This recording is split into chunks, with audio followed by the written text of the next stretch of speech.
Yo, what's up and welcome back to a floor 3 Ratatoskr video, bro. I actually forgot I have not put on one of these. It's my own fault actually because I was doing Ratatoskr with Merlin at the time, and honestly it was some of the worst stuff ever because I just couldn't get it over like the edge. Like, I kept failing by one card over and over and over. That it was just annoying. So I actually went in and summoned on Valenti to just get it done right.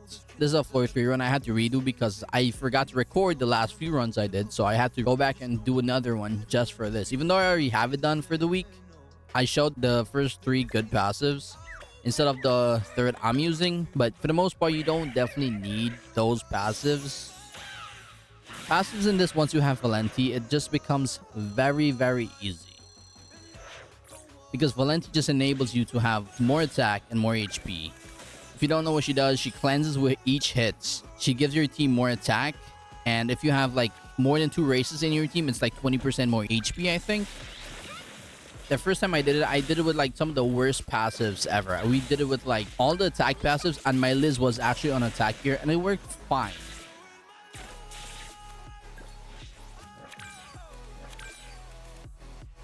These are the passives that I currently have, and the HP one is the one I'm more likely to get for if I'm resetting on floor 3 to get a first passive. Get the HP, because if we're reducing his HP, you might as well get it because it means absolutely nothing than having him take 10% reduced damage. It's just an easier pick. So if you don't know how you're starting floor 3 phase 1, because I know it's pretty late, a lot of people should already know this, but yeah, you start with 3 debuffs. You're going to be shock, bleed, poison, and it's going to put him on the right side, and then you're going to be basically killing both logs while he's on the right side. This entire floor 3 fight is basically moving him from log to log and controlling where he is specifically, so you can get certain perks from him being in certain places. So yeah, him being on the far right log right now, we're actually reducing his stats, and we're killing the log, so he remains there. Also, killing the logs right here will remove his immortal stack, which makes it even easier to keep him on the specific log. And you can basically cycle all your cards for multiple turns until you're ready to move through to like phase 2. And once he's getting the stat lowers, he really can't do a lot of damage to you, so you can stay here as long as you like. So yeah, that's basically what you want to do. You're going to move him to the right log, kill both left and middle log. Then it's prepping what you need until you get to phase 2. Basic rundown of phase 1.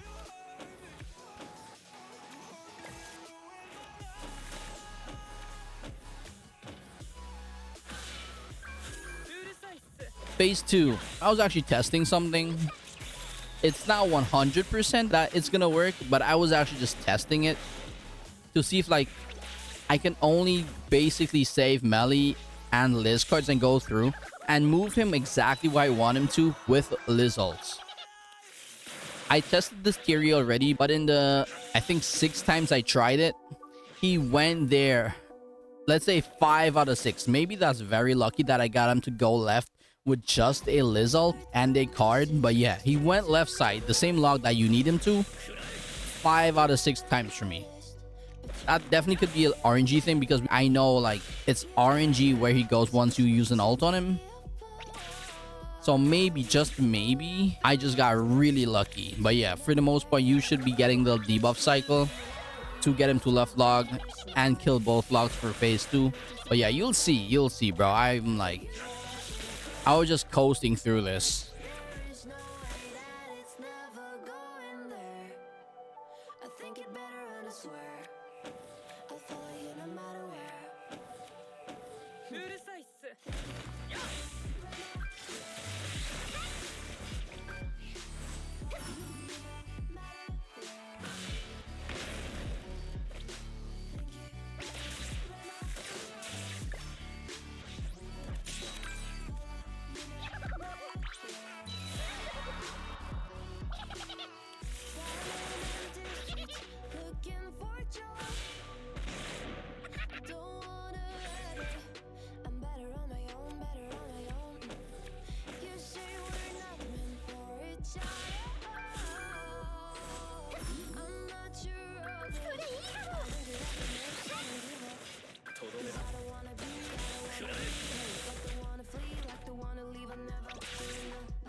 Phase 2. This is what I'm talking about right here. Liz ult, Liz buff. Turn 1. It's random where he's gonna go. He goes left side. It's a win. Straight W literally skips me from having to waste space on debuffs, you know? Because I was testing. Because if this can happen 100% of the time, I would most definitely burn this play every single time. But it's like, it's not 100%. There was like one instance in my testing where he just went to right side. So it is random. It's most definitely random. But I just got lucky. So yeah, you should, if you don't want to do like the gambling part of this, of hoping he goes left side, definitely do like the debuff cycle of like shock, bleed, poison, and he's gonna guarantee himself going like left side. But yeah, you still need to kill both logs to get off his immortality stack and just damage him down. That's pretty much it. Wait till he starts like debuffing himself, because it's like what, a turn after you get off the immortal stack. Like phase 2 is the fastest phase, because if you're not killing him, he's killing himself. So it's not gonna take long at all. What I tend to do here is waste all debuff cards yet again. Liz cards is gonna be priority for phase 3. No ults whatsoever. I don't burn any ults on phase 3 coming into it until maybe after 5 turns.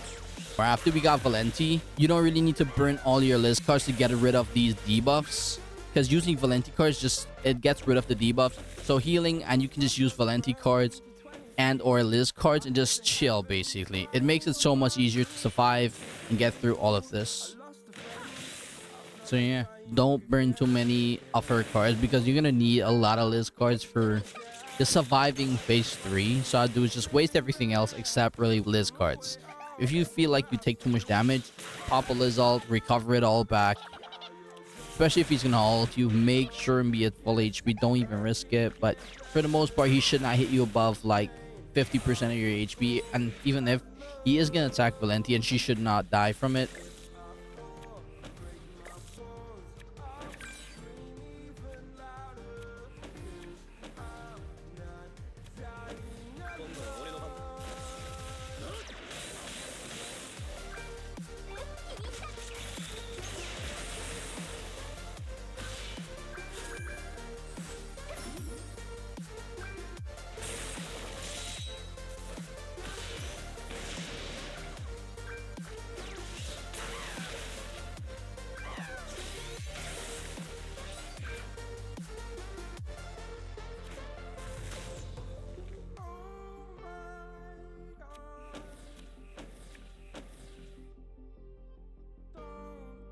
Hopefully before you go through the phase 2, make sure and burn your ults, because trust me, you don't want ults clogging up your hand. Like, it can be annoying. Like, normally what I thought you would do is just want ults in your hand just to spam out, but honestly I think you just straight up avoid it.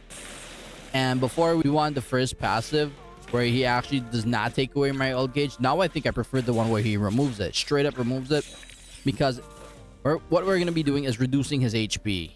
We want his HP to move down from like above 2 mil to down to like 600k, just so it's easier to kill him. So there's one straight process of doing this, is getting him on right log and getting him to remove all his immortal stacks. But before this, what we are gonna do is focus him on middle log for like 6 turns. For about 6 turns, because it takes I think 3 turns for the first one to proc, but you'll see it. As long as you don't move him from middle log for 3 turns straight, it's gonna start proccing, and he's gonna start reducing his own HP stats. What I tend to do is use Liz cards to heal up and just cycle. I'm not using ults. 3 things I think move him around. The cycle of debuffs definitely get him to right side 100%, as it normally does. Ulting moves him as well, and double debuffs I think moves him.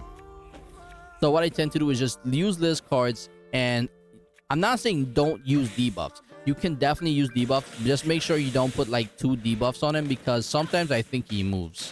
So I tend to maybe debuff him once and just spam everything else into like left log, whittling it down as he starts like reducing his own HP until he has 4 stacks.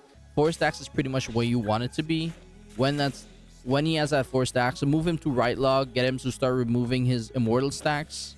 But the thing how it works, once he is on right log, he's gonna start giving you corrosion debuffs. These corrosion debuffs is what I think actually removes most of his immortal stacks. So the more you have on you, I think that's how many it actually procs for him to remove. So you have 8 on you, he's gonna remove 8 per stack, right? So if you get 4 done, it's gonna take you basically 3 turns to get him fully like removed, like all the immortal stacks fully removed.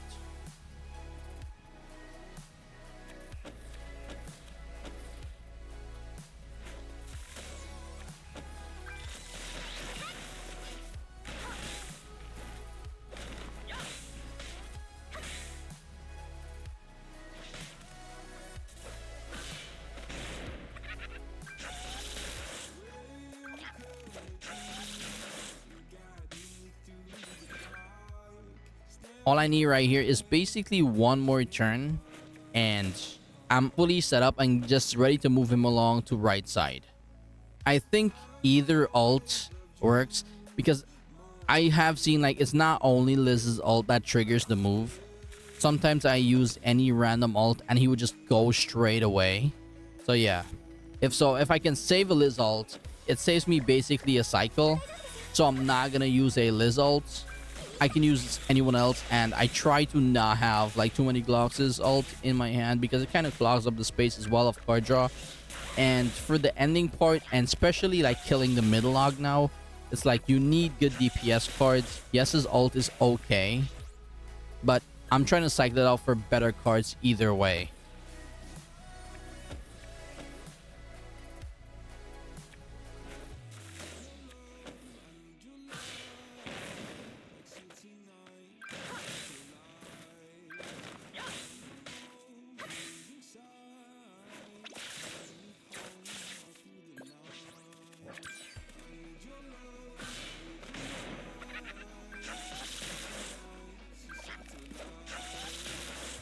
So yeah, I finally move him across. His HP is, yeah, basically under 600,000. Very easy. And all I need is basically 3 cards to kill him. 3 melee cards, 2 of which I hope to just pull and keep. And his ult. That's all I basically need at this point. So I'm just trying my best to like not waste too many melee cards. I just need to kill the middle log and it's okay. And by the time that's happening, he's going to be removing his immortal stacks once he starts debuffing me with corrosion stacks.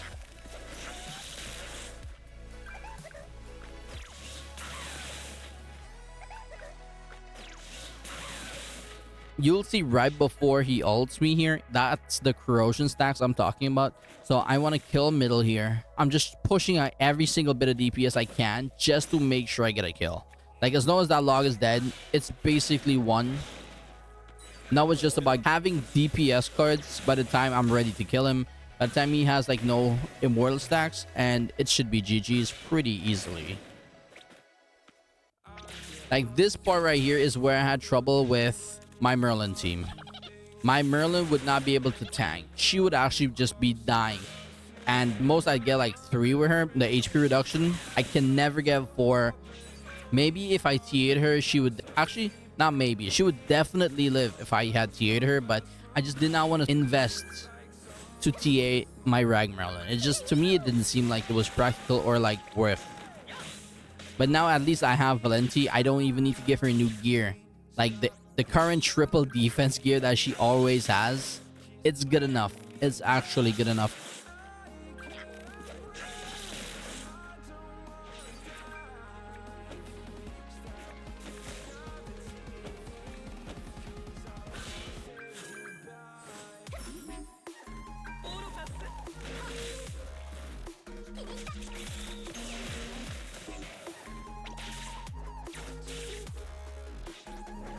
And I have double melee cards. I have his ult. That's all I need to actually kill. I could even save like my Glocks and my Valenti's ult to kill as well, but all I need is 3 hits and I basically have it, so I can waste those. And yeah, and that's pretty much it. It doesn't matter how much he recovers at this point because how low his HP is. since I have Valenti, the runs became way easier. Floor 3 is pretty easy once you get the hang of the mechanics and stuff. So yeah, hope this helps you. Hope you enjoyed this. Thank you very much for watching. I'll see you in the next one. Peace. I can't see the ground. Can we stop this gravity? It keeps bringing me down. I can't breathe and I don't want to die. Can we stop this gravity? 'Cause I don't want to say goodbye.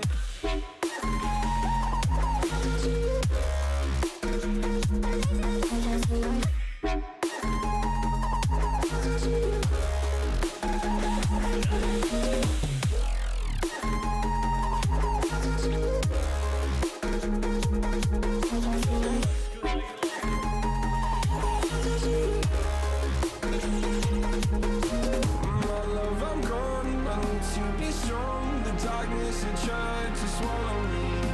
Some things I fall, but I hear your call. I pray I don't hit the ground. Gravity.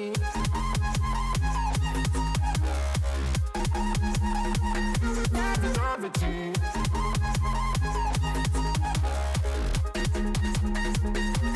Gravity.